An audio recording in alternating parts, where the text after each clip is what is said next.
DJ remix Pankaj Raj DJ remix Pankaj Raj Hasanpur Barharwa Hasanpur Barharwa Hasanpur Barharwa.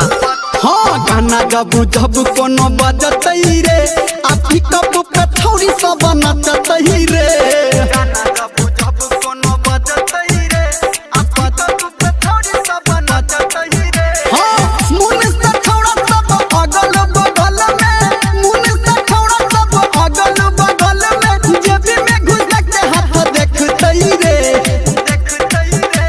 आ गाना जब जब कोनो बजतई रे आपी कपू पे छोड़ी तो बनतई रे आ गाना जब जब कोनो बजतई रे छौड़ा सबके देख छौड़ी नचतई रे आ गाना जब जब कोनो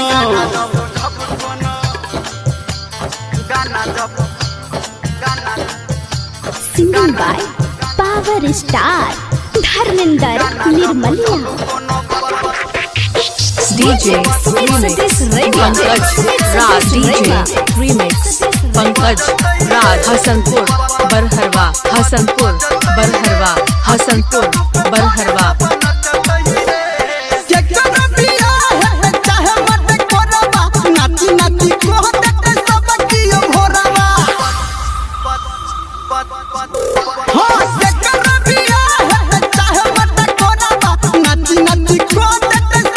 भले कियो देख के हंसतई रे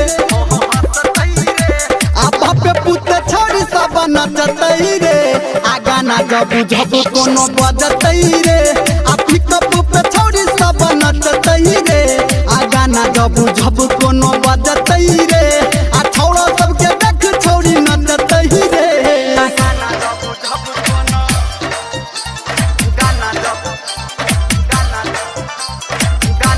अभी आप सुन रहे हैं सावरिया म्यूजिक।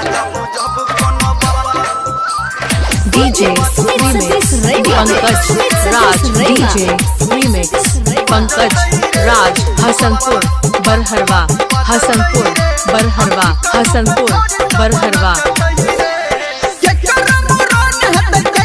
भोजी भात खा के सब बने जाय छै नंगरा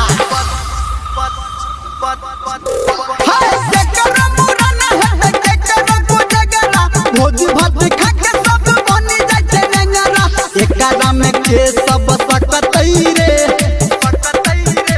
आपी कप पे छोड़ी सब नचतई रे आ गाना जब जब कोनो बजतई रे आ डीजे पे छोड़ी सब नचतई रे आ गाना जब जब कोनो बजतई रे आ छौड़ा सबके छोड़ी देख नचतई रे हिला देते है। Singing by power star Dharmendra Nirmaliya.